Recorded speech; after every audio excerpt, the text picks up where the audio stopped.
యజ్ఞేశ అచ్యుత గోవింద మాధవ అనంత కేశవ కృష్ణ విష్ణో హృషీకేశ వాసుదేవ నమోస్తుతే శ్రీవాసుదేవ నమోస్తుతే. సచ్చిదానందరూపాయ విశ్వోత్పత్త్యాదిహేతవే తాపత్రయ వినాశాయ శ్రీకృష్ణాయ నమో నమః. శ్రీకృష్ణాయ నమో నమః.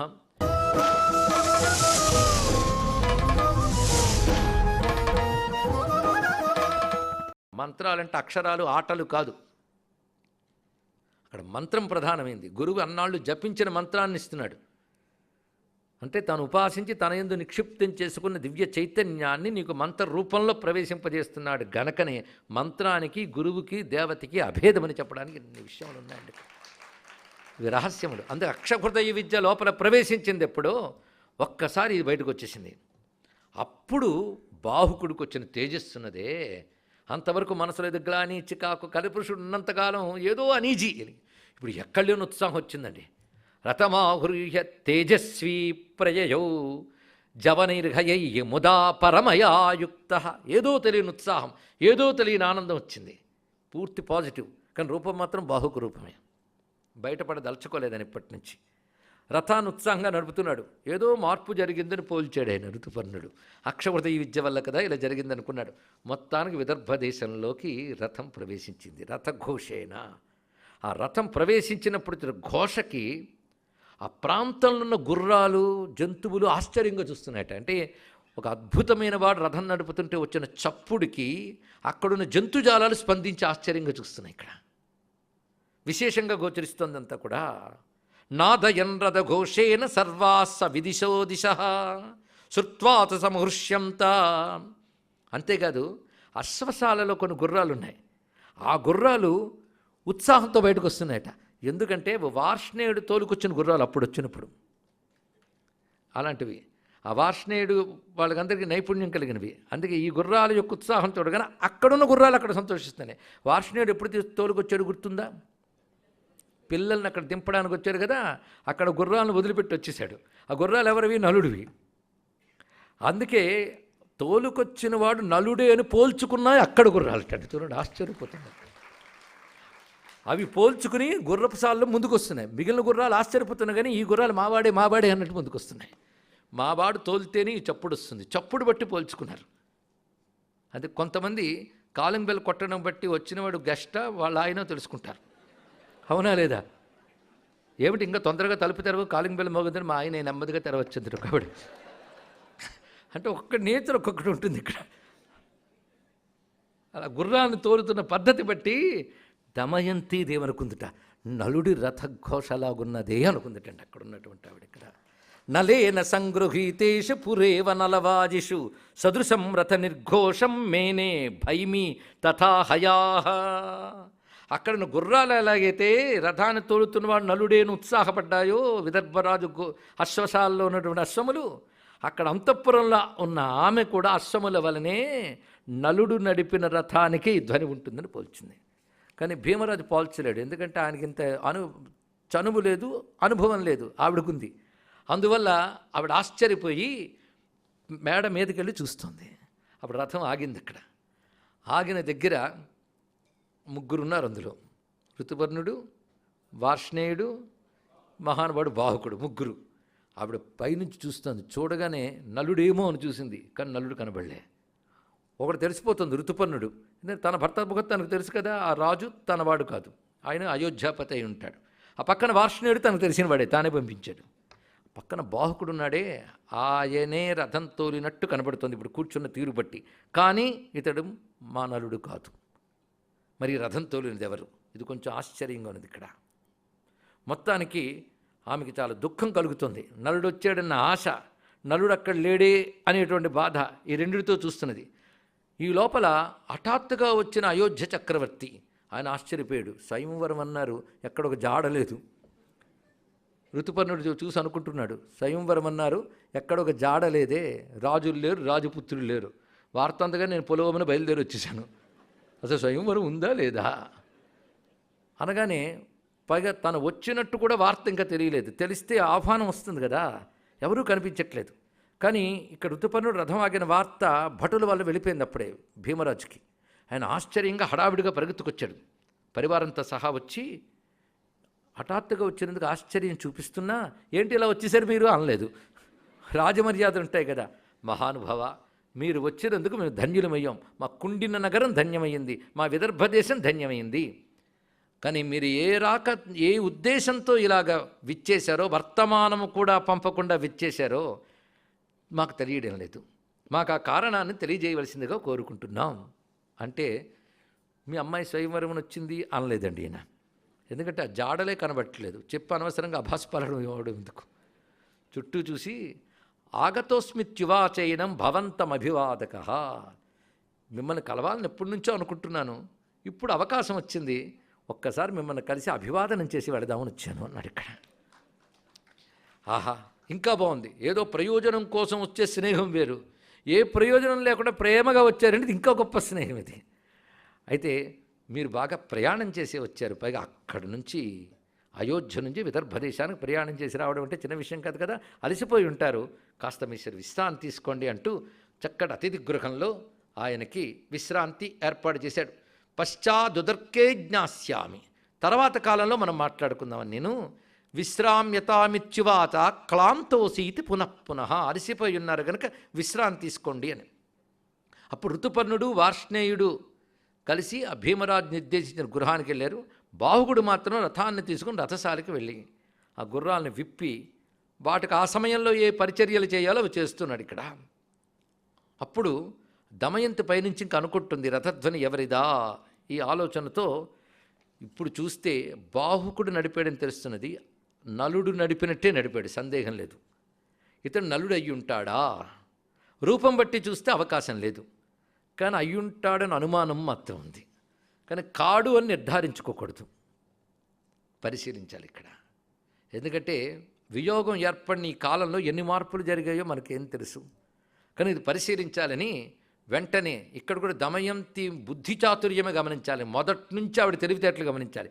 స్వయంవరం దగ్గర నుంచి, స్వయంవరంలో దేవతలను ఎంత చక్కగా ప్రార్థన చేసి వాళ్ళ మనస్సును అనుకూలం చేసుకున్న దగ్గర నుంచి ఆమె బుద్ధి చాతుర్యం గమనిస్తూ ఉండాలి, తెలివితేటలన్నీ కూడా. నిజానికి కథంతా దమయంతి తెలివితేటలతోనే బయటపడుతుంది, అవునా లేదా? ఒక విధంగా చెప్పాలంటే ఇది హీరోయిన్ ఓరియంటెడ్ ఫిల్మ్లా ఉంది ఇక్కడ. పాత్ర ఎంత ఉదాత్తంగా చెప్పారండి. ఒక్క మాట, కనీసం భారతం రచింపబడింది ఫలానా కాలంలో అని అధునాతన హిస్టోరియన్స్ నిర్ణయించిన కాలంలో కూడా ప్రపంచ దేశాల్లో ఇంతటి ఉత్తమ స్త్రీ పాత్రలు లేవు, తెలుసుకోండి. ఈ మాట చెప్పడానికి ఎటువంటి వెరుకు లేకుండా, సంశయం లేకుండా చెప్తాం. కావాలంటే కూర్చుని చర్చ చేసినా తెలిసిపోతుంది. ఇక్కడ ప్రపంచ చరిత్రలోనే దేశాన్ని ఏలినటువంటి స్త్రీమూర్తులు మనకు గోచరించరు. మీరు మార్కండేయ పురాణం చదివితే మొత్తం రాజ్యాన్ని ఏలిన స్త్రీల చరిత్ర ఉంది, యముణ్ణి శాసించిన స్త్రీ చరిత్ర ఉంది, తపస్వినులు ఉన్నారు, మహారాణులు ఉన్నారు, మహామంత్రశక్తి కలిగిన, మంత్ర అంటే ఆలోచన శక్తి కలిగిన వారు ఉన్నారు. అలాంటి స్త్రీమూర్తుల్ని భారత రామాయణాలే బోలుడు అందించాయి. శకుంతల పాత్ర మొదలుకుని అన్నీ గోచరిస్తాయండి. వాటి ఔదాత్యం ఉదాత్తత తెలుసుకోవాలి. ఒక విధంగా వాళ్ళ భర్తలు వీళ్ళ వల్లే గొప్పవారు అయ్యారని కూడా తెలుస్తుంది ఇక్కడ. ఎందుకంటే ప్రపంచంలో మన ధర్మాన్ని వేలెత్తి చూపించి భారతదేశాన్ని కించపరచడానికి సిద్ధమవుతున్నటువంటి అభ్యుదయ దేశాలు అనుకున్న వారు కూడా వాళ్ళ స్వాతంత్రం వచ్చిన కొన్ని వందల సంవత్సరాల వరకు స్త్రీలకు ఓటు హక్కే ఇవ్వలేదు. వాళ్ళు కూర్చుని హిందూ ధర్మంలో స్త్రీలకు గౌరవం లేదని మాట్లాడతారు. ఏం చదివేరని వాళ్ళు?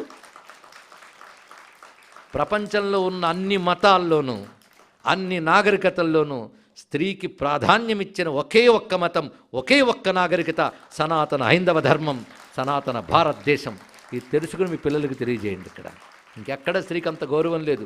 ముందు మీరు చదివినా చదవకపోయినా ఒక పని చెప్పండి, మా గ్రంథాలు పవిత్రమైనవి అని అనేయండి. తర్వాత రుజువు చేసుకోవచ్చు. ఎందుకంటే ఋషులు తప్పులు రాయరు, ఆ నమ్మకం అనుకుంటే చాలు. ఇక్కడ ముందు కాన్ఫిడెన్స్ జాతికి పెరగాలండి, నాలెడ్జ్ తర్వాత వస్తుంది అంటారు అబ్దుల్ కలాం. తెలుసా మీకు?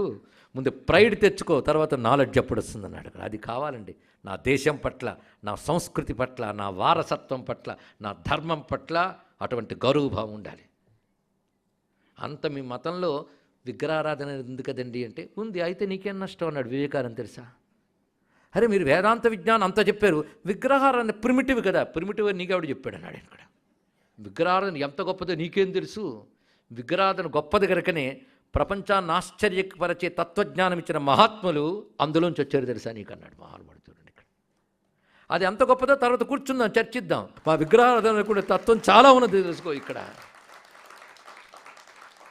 కనుక తెలిసి మాట్లాడాలి, తొందరపడకూడదు. ఒక నూతిలో దిగితేనే నూతి లోతు తెలుస్తుంది, పైనుంచి చూస్తే తెలియదు. ధర్మంలో అనుష్ఠించిన వాడికి తెలుస్తుంది ధర్మం యొక్క గొప్పతనం, గ్రహించవలసినది. కానీ ఎన్ని అద్భుతమైన విద్యలను ఈ స్త్రీ పాత్ర చూడండి ఎంత గొప్పగా ఆలోచన చేస్తుందో ఆ తల్లి. ఆవిడ చేస్తున్నది కేశిని అనేటువంటి ఒక ఆమెను పిలిచి, ఇప్పుడు మన ఫోకస్సు ఇంకెక్కడా కాదు, అబ్బాహకుడు నడే పొట్టి చేతులు వాడి మీదే. ఇప్పుడు ఇంతవరకు వాడిని పోల్చుకోవడం కోసం కష్టపడ్డాం, ఇప్పుడు ఇక్కడ దాకా వచ్చాడు. వాడు నలుడు అవునో కాదో తేల్చుకోవాలి. ఇప్పుడు నువ్వేం చేస్తావంటే నెమ్మదిగా ఆయన దగ్గరికి వెళ్ళు, ఆయనతో మాట్లాడు. ఎలా మాట్లాడతావంటే, ఇది వరకు నేను పంపించేటప్పుడు ప్రతి సభలో పాడమని చెప్పాను, ఆ మాటలు మళ్ళీ అక్కడ చెప్పు. ఎందుకంటే అలా మాట్లాడినప్పుడు ఈయనే రెస్పాండ్ అయ్యాడు, నువ్వే రెస్పాండ్ అయ్యేవిటా అని కూడా అడుగు. ఎందుకయ్యో ఏమిటి అడుగు, ఇది జాగ్రత్తగా తెలుసుకుంటా నువ్వు అని తన దగ్గర కేశిని అనేటువంటి పరిచారికను పంపించింది. ఆవిడ ఈయనున్నప్పుడు అశ్వశాల దగ్గరకు వచ్చి మాట్లాడుతున్నది. నువ్వు ఎవరివి? ఎందుకంటే అయోధ్య నుంచి మీరు వచ్చారంటే ఆశ్చర్యంగా ఉన్నది, పైగా ఒక్కరోజులో వచ్చారన్న వార్త కూడా విందాం. ఎవరు నడిపారు రథాన్ని, ఇది తెలుసుకోవాలన్నది. పైగా ఇప్పుడు వచ్చిన ఋతుపర్ణుడు, ఇంకొక ఆయన పేరేమిటి, నీ పేరేమిటి అనేది ఏమి అరగనట్టు. ఆయన ఋతుపర్ణుడి సారథిని నేను. పైగా ఇదివరకు నలుడనే వారి దగ్గర సారథిగా ఉన్నవాడు వార్ష్ణేయుడు, ఆయన రెండోవాడు.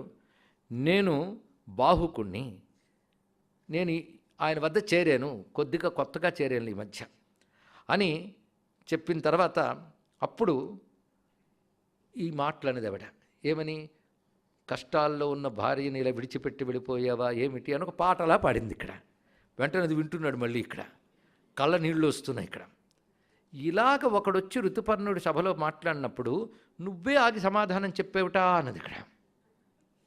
వెంటనే అవును నేనే చెప్పాను. ఎందుకు చెప్పాను అంటే, రహితా భర్తృభిశ్చాపి న కృధ్యంతి కదాచన ప్రాణాంశ్చారిత్ర కవచాన్ ధారయంతి వరస్త్రియ. భర్తలు తప్పు చేసి ఉండవచ్చుగాక, భర్తలు విడనాడిన సమయాల్లో కూడా సాధులైన భార్యలు కోపగించుకోరు కదా, వాళ్ళ చరిత్ర అనే కవచంతో వాళ్ళని రక్షించుకుంటారు. అందుకే ఆ భర్త యొక్క దోషాన్ని 10 మంది ముందు బయట పెట్టరు కదా అని భావంతో నేను చెప్పాను అంతే అన్నాడు. చాలా జాగ్రత్త పడుతూ బయటపడకుండా కూడా. ఓహో అలాగా అని మళ్ళీ వెళ్ళి అంతా దమయంతికి చెప్పింది. మాట్లాడితే ఇలా మాట్లాడాడమ్మా అని. అయితే ఇప్పుడు చేయవలసిన పనులు కొన్ని ఉన్నాయి, అతని చేసే పనులు గమనించు. అతను 2 పనులు, అశ్వాలు నడుపుతుంటాడు. అశ్వాల పనులు లేనప్పుడు రాజుకు వంటగాడు. పూర్వం వెళ్ళేటప్పుడు తమతో పాటు వంటవాడిని తీసుకెళ్ళేవారట. ఎందుకంటే ఆరోగ్యాలు పడకపోవచ్చు పదార్థాలు మారితే, అందుకే వాళ్ళ వంటవాడి చేతే వండించుకుంటుంటారు. కనుక ఈయన అశ్వాలు తోలినట్టు పనికొస్తుంది, ఇక్కడ వంటకు కూడా పనికొస్తాడని వంటగా తెచ్చుకున్నట్టున్నారు.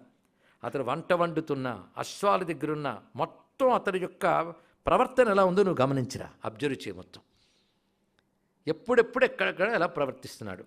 మానుషంగా కానీ దైవంగా కానీ ఏదైనా వింత చూపిస్తే నాకు వచ్చి చెప్పు. దైవ మానుషం బాహుకే దైవ మానుషం త్వయా దృష్టం నిమిత్తం యత్. ఏవైనా కనబడితే చూడు, ఎందుకంటే ఎవరూ చెయ్యలేనివి చేయొచ్చు. అతడు ఏం చేశాడో నాకు వచ్చి చెప్పు అంటే ఆవిడ మొత్తం గమనిస్తోందండి. గమనించి వచ్చి చెప్తోంది. నేను గమనించింది ఏంటంటే, ఆయనకంటూ ఉంచినటువంటి ప్రాంతంలో ఈయన వంట చేయడం నేను చూశాను. వంట చేసేటప్పుడు గమనించింది అంటే ప్రాంతం అత్యంత పరిశుభ్రంగా ఉంచుకున్నాడు. ముందు చూడండి ఇక్కడ, దృఢ శుచ్యుపచారో సౌ నమయా మానుష క్వచిత్. ఎక్కడ అంత శుభ్రంగా ఉంచుకోవడం నేను చూడట్లేదు, అలా ఉన్నది. దాని తర్వాత ఏంటంటే, ఆయన నడుస్తూ ఉన్నప్పుడు ద్వారాలు కొన్ని పొట్టిగా ఉంటాయి. అప్పుడు ఎవరైనా ఏం చేస్తారు, తల అలా వంచి వెళ్తారు.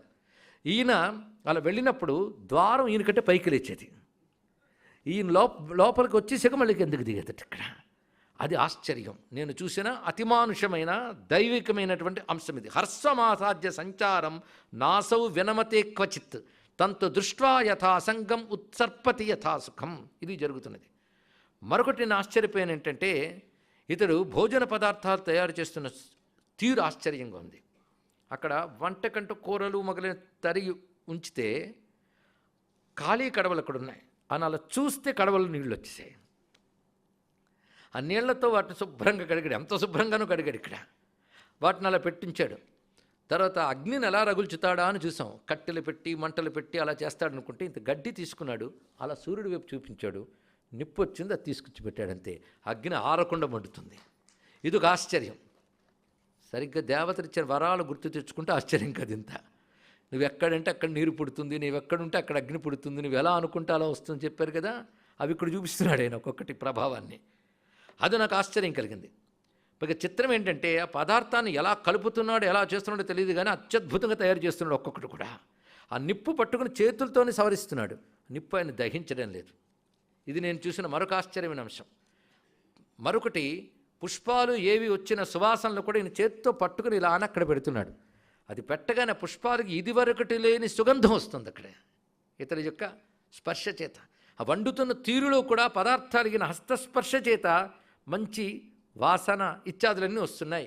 అంటే ఓహో, ఇంత చెప్పావు కనుక రేపు ఎలాగోలో కొన్ని శాంపిల్స్ తీసుకురా అంది. అక్కడ వండుతున్న వాటిలో కొన్ని తీసుకురా రుచికి అనగానే వెళ్ళి ఆ దొన్నెల్లో కొంచెం రుచి చూస్తాం మేము అని తీసుకొచ్చింది. తీసుకొచ్చిస్తే దమయంతి రుచి చూసి ఖచ్చితంగా ఇది నలుని వంటే అన్నది. ఇక్కడ దీన్ని బట్టి పెళ్ళయ్యాక అప్పుడప్పుడు వండేవాడని దీన్ని బట్టి తెలుస్తుంది. ఇక్కడ మనకి నల పాకం, మన నలభీమ పాకం అంటాం కదండి. పాక విద్య నైపుణ్య ఆయన వద్ద ఉన్నది. ఇక్కడ పునర్గచ్చ ప్రమత్తస్య బాహుకస్యోపసంస్కృతం మహానసాధృతం ఆనయ. పైగా అడిగి తెస్తావో ఆయన ఏమరపాటుగా ఉన్నప్పుడు పట్టుకొచ్చేస్తావో నాకు మొత్తం తీసుకురా అన్నది. ఇక్కడ తెస్తే చూసి ఆశ్చర్యపోయి ఇది ఖచ్చితంగా నలుడే అనిపిస్తుంది. కానీ పూర్తిగా నిర్ధారణ చేయాలి మనం. ఇది ఇలా అనుకున్నాను నువ్వే అనేసి మళ్ళీ గొడవ పెట్టకూడదు. ఇక్కడ పూర్తిగా నిర్ధారణ చేయాలి. ఈసారి ఏం చేస్తావంటే, నా పిల్లలిద్దరిని తీసుకెళ్ళి ఆయన వద్దకు అన్నది. ఇక్కడ కొడుకుని కూతుర్ని చక్కగా అలంకారం చేస్తే ఈ కేసీని పట్టుకెళ్తుంది. ఏదో మాట్లాడుతున్నట్టు పెడుతున్నట్టు కబుర్లు ఆడడానికి వెళ్ళింది. పిల్లని ఇన్నాళ్ల తర్వాత చూడగానే ఒక్కసారి నలుడి హృదయంలోంచి ప్రేమ పొంగులు వారి కళ్ళ నీళ్ళు వచ్చి పరిసరాలు మర్చిపోయి వచ్చి పిల్లలిద్దరిని గాఢంగా ఆలింగనం చేసేసుకుని దగ్గరికి తెచ్చుకుని ఒళ్ళో పెట్టుకుని తల నిమురుతూ మైమర్చిపోతున్నాడండి. కేసుని ఆశ్చర్యంగా చూస్తుంది. కొంతసేపటికి మళ్ళీ వచ్చి వీళ్ళు అచ్చం నా పిల్లల్లాగే అనిపించింది, అందుకు ఇలా తీసుకున్నాను అని ఇచ్చేసి ఏమైనా వచ్చే గురించి అబ్జర్వ్ చేస్తున్నాను, మాటి మాటికి ఇలాగొస్తున్నాను. ఏదో పై ప్రాంతాల నుంచి వచ్చిన అతిథులం మేము, మా మర్యాద మాకు దక్కనివ్వు. ఇలా ఒక స్త్రీ మాటిమాటికి వచ్చి మాతో మాట్లాడుతూ ఉంటే చూసేవాళ్ళు ఏమైనా అనుకుంటారు, ఇది మర్యాద కాదు. రాజ్యానికి అతిథులుగా వచ్చిన మా వైపు నువ్వు మాటిమాటికి రావడం వల్ల జనాపవాదం కలిగే ప్రమాదం ఉంది కనుక ఇకపై రాకు అని లోపలికి వెళ్ళిపెట్టాను కళ్ళ నీళ్లు తుడుచుకుంటూ. ఇదంతా పరిశీలించి యథాతథంగా వెళ్ళి చెప్పింది ఆవిడ. ఇది జరిగినది అనగానే ఇంకా ఖచ్చితంగా నిర్ణయించేసుకుంది. మొత్తం నలుడే అని నిర్ణయించుకున్నది. అప్పుడు తల్లితో చెప్తోంది, అమ్మా ఇప్పుడు ఆ బాహుకుడిని ఎప్పుడో వచ్చేట ఆయన ఒక్కసారి ఇక్కడ రప్పిస్తావా, లేకపోతే నేను వెళ్ళి మాట్లాడడానికి అక్కడికి పంపిస్తావా, ఏదో ఒకటి. ఇది నువ్వు ఇంతవరకు అక్కడికి వెళ్ళి స్వయంవరం అని చెప్పు అన్నది తండ్రికి తెలియజేయకు అని చెప్పాను నేను. ఇప్పుడు మాత్రం నువ్వు తండ్రికి చెప్పు చెప్పకో నీ ఇష్టం అది, కానీ అతన్ని ఇక్కడికి రప్పించు, లేదన్నా నన్నైనా పంపించు అన్నది. ఇక్కడ వెంటనే తండ్రితో చెప్పి ఒకసారి ఆ బాహుకుడితో మాట్లాడుతానంటుంది అమ్మాయి, రప్పించండి అంటే సరే అమ్మాయి చెప్పింది కదా అని రప్పించారు. ఆ బాహుకుడు అక్కడ నిలబడ్డాడు, దమయంతి ఇక్కడ నిలబడింది. ఏకాంతం అది ఇక్కడ. అప్పుడు ఆవిడ మాట్లాడుతుంది. ఆ మాట్లాడుతున్న తీరు ఎంత అద్భుతంగా ఉన్నది. ఇక్కడ తల్లిదండ్రుల అనుజ్ఞతో అతన్ని రప్పించినటువంటి ఆమె ఎలా ఉన్నది అంటే, తత కాషాయవసన జటిలా మలపంకిని దమయంతి మహారాజ బాహుకం వాక్యమబ్రవీత్. దీక్షా సంబంధమైన కాషాయ వర్ణపు వస్త్రాన్ని ధరించి జడలు కట్టిన తలతో అలంకారాదులు లేని శరీరంతో ఉన్నటువంటి ఆమె బాహుక, నువ్వెప్పుడైనా అరణ్యంలో నిద్రిస్తున్న భార్యని విడిచిపెట్టిన ధర్మాత్ముడైన పురుషుడు గురించి విన్నావా, చూసావా? అంతేకాదు ఏ తప్పు చేయని భార్య ఎవరూ లేని చోట తననే నమ్ముకుని ప్రయాణ బడలిక వల్ల అలిసి ఒళ్ళు మరిచి నిద్రిస్తున్న సమయంలో పుణ్యశ్లోకుడి నలుడు తప్ప ఎవడు విడిచిపెట్టి వెళతాడు చెప్పు? పైగా ఆ రాజుకి నేనేమైనా అపచారం చేశానా చెప్పు? బాల్యం నుండి నేను ఎవరి పట్ల అపచారం చేయలేదే. అరణ్యంలో నిద్రిస్తున్న సమయంలో నిర్దయగా విడిచిపెట్టడం ఏదైనా మంచిదా? పైగా దేవతలు అక్కడ ఉన్నప్పటికీ వాళ్ళను కూడా కాదని నలుని వరించేనే. పైగా సంతానవతిని ఆయన ద్వారా వివాహమాడి అనువ్రతని సంతానవతినై ఉన్న నన్ను ఎలా విడిచిపెట్టి వెళ్ళాడు కదా నలమహారాజు. బాహుకా చెప్పు నువ్వే, ఇదేమైనా బాగుందో చెప్పు అంటూ ఉంటే ఒక్కసారి వలవలా ఏడుపు వచ్చింది బాహుకుడికి. ఏడుపు వచ్చి మమ రాజ్యం ప్రణష్టం యద్. మాటల తీర్లు గమనించండి, మొదటి నుంచి కూడా భార్యాభర్త ఎలా మాట్లాడుకుంటున్నారు. ఇది తెలియక హిందూ మతంలో పురుషులు పరుషంగా ప్రవర్తిస్తారు, భార్యను అణగదొక్కేశారు, వంటింటి కుందేళ్ళని చేశారు అంటే ఎవడో మధ్యలో బుద్ధి దారి తప్పిన వాడు చేశాడే తప్ప ఇది సనాతన ధర్మం దోషం కాదు, వ్యక్తుల దోషం. ఎందుకంటే ఈ మధ్య కొంతకాలం క్రితం మా సనాతన ధర్మంలో కొంతమంది పురుషులు స్త్రీలని కొట్టి అణచివేశారు, అందుకే సనాతన ధర్మం తరపున నేను క్షమాపణ చెప్పుకుంటున్నాను. తప్పు మాట అండి. ఇక్కడ సనాతన ధర్మం ఆ పని చేయలేదు, మనుషులు చేసిన తప్పు. సనాతన ధర్మానికి చెందిన ఏ గ్రంథంలో కూడా స్త్రీని అవమానించడం ఎక్కడా లేదు. అప్పుడు సనాతన ధర్మం తరపున ఎలా మాట్లాడతారు? బహుశా వాళ్ళ పూర్వీకులు చేసి ఉంటారు అలాంటి పనులేమో, కానీ గ్రంథాల్లో లేదు, విద్యల్లో లేదు, ధర్మాల్లో లేదు. తెలుసుకోండి, ఒక్క మాట గుర్తుపెట్టుకోండి, ఎవడికి క్షమాపణ చెప్పవలసిన స్థితి సనాతన ధర్మానికి లేదు, రాదు. తెలుసుకోండి, ఏ విషయంలో అయినా మీరు ఏ విషయమైనా చూపించండి, రుజువు చేయడానికి సిద్ధంగా ఉన్నాం. ఎందుకంటే వెనకాల శాస్త్రాల బలం ఉంది, గురువుల అనుగ్రహం ఉంది. అందువల్ల ఎలా మాట్లాడుతున్నారు ఇక్కడ, ఎక్కడ పురుషాహంకారం కానీ కఠినంగా మాట్లాడడం కానీ కనిపించట్లేదు. తన తప్పును క్షమించు అన్న ధోరణిలోనే మాట్లాడుతున్నాడు మహానుభావుడు. గమనించండి ఇక్కడ ఎంత అద్భుతంగా మాట్లాడుతున్నాడో. మమ రాజ్యం ప్రణష్టం యత్ నాహం తత్కృతవాన్ స్వయం కలినా తత్కృతం భీరు యచ్చత్వామహమత్యజం. నా యొక్క రాజ్యం పోయింది, సంపద పోయింది, అవమానం పాలయ్యాను. అలాంటి పరిస్థితుల్లో నిన్ను విడిచిపెట్టాను. ఇది నా దోషం కాదు సుమా, నాలో ప్రవేశించిన కలిదోషము. బయటపడిపోయాడండి బాహుకుడే.